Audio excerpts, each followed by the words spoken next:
compliqué. Je voudrais qu'on donne la parole maintenant à une association au Cameroun qui travaille auprès de femmes incarcérées. Bonjour Julienne Bikim. Bonjour. Vous êtes entrepreneur et vous êtes aussi formatrice en recyclage et présidente d'une jeune association qui s'appelle l'association Maola et qui propose des formations aux détenus pour favoriser une meilleure réinsertion professionnelle post-carcérale. Comment vous avez été amené vous-même à entrer en contact avec des détenus ou des ex-détenus au Cameroun? Alors, je dirais tout simplement que l'histoire derrière Maola, c'est peut-être parce que j'ai été fortement influencée par mes parents, qui, de leur vivant, monsieur et madame Dikim, œuvraient beaucoup auprès des couches sociales défavorisées. Parce que les parents, déjà à la base, avaient un établissement social qui offrait des formations à l'endroit de ces jeunes-là qui n'avaient pas la possibilité de poursuivre leurs études ou alors n'avaient même pas la possibilité de pouvoir aller à l'école. Donc, l'histoire aussi derrière, je dirais, peut-être une continuité déjà de l'œuvre des parents, mais aussi parce que dans notre contexte, j'ai voulu, je veux dire, aider les femmes, parce qu'après, les femmes dans notre société représentent vraiment, elles ont une place très importante. Et pour moi, il a paru vraiment très naturel que c'était des femmes détenues qui pouvaient être plus dans le besoin, parce qu'après, il y a des questions que je me suis posées. Comment celles-là, elles font une fois qu'elles sont libérées? Comment est-ce qu'elles s'en sortent? Comment est-ce qu'elles se réinsèrent dans la société? Alors, en dehors des femmes qui sont incarcérées pour des raisons politiques, ce sont des cas évidemment bien particuliers. Ces femmes qui se retrouvent en prison sont largement minoritaires par rapport aux hommes. Est-ce que vous constatez elles aussi qu'elles sont très isolées, maintenues dans une forme de solitude, coupées de leur communauté?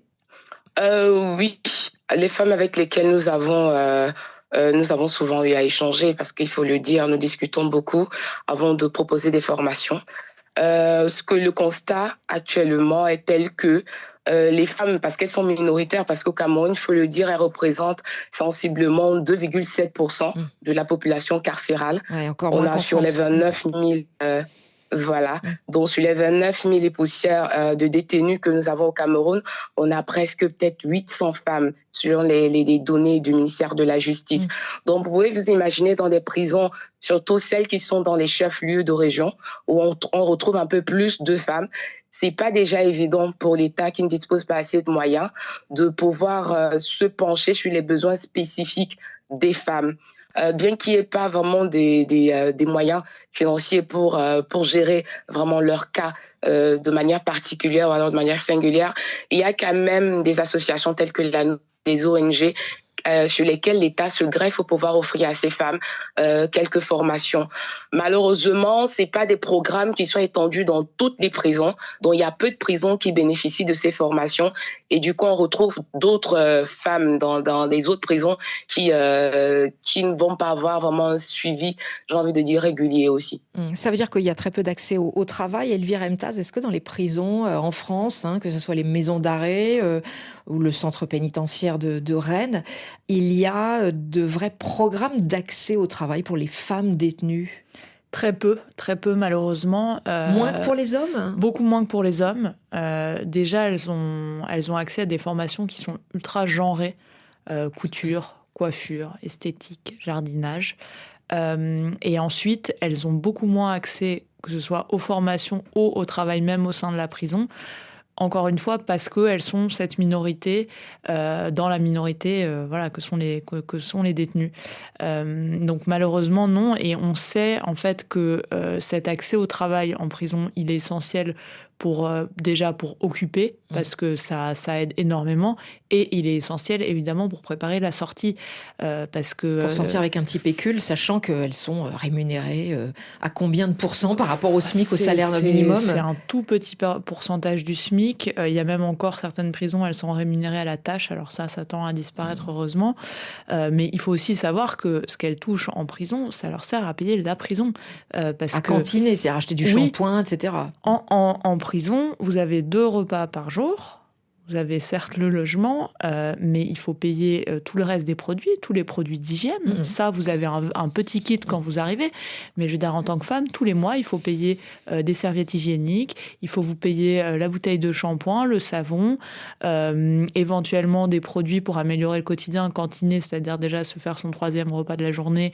Et puis, on ne peut pas dire que ce qui soit servi soit très glorieux non plus. Donc, voilà, même son café, son thé, etc. Tout ça, ça a un coût qui est à peu près de 200 € par mois.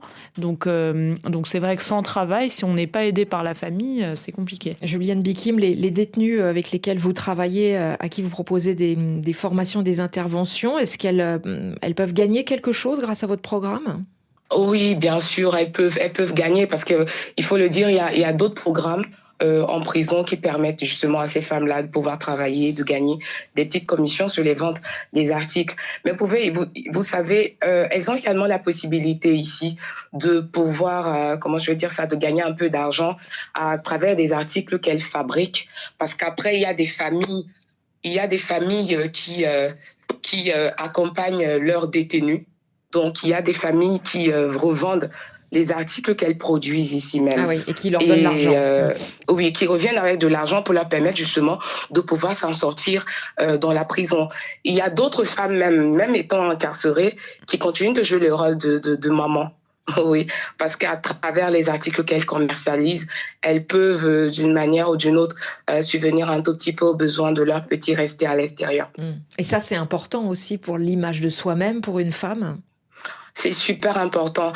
Mais il y a d'autres cas aussi où des femmes, surtout pour celles qui ont de longues périodes de détention, où c'est vraiment plus compliqué parce qu'elles, je veux dire, au début, elles bénéficient des visites parce que une fois qu'on est déjà en prison, c'est super important de pouvoir avoir du monde de l'extérieur, avoir des nouvelles des proches. Mais il y en a qui, au début, la famille vient leur rendre visite, mais au fil du temps, tout le monde se lasse et après, elles finissent par se retrouver toutes seules.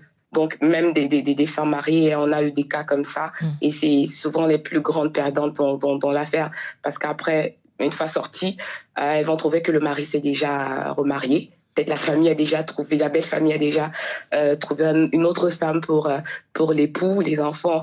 Ça devient difficile d'y avoir accès, tout simplement parce qu'on ne voudrait pas avoir, tout le monde, on a cette honte-là, se dire, bon voilà, maman était en prison, ou bien ma épouse était en prison.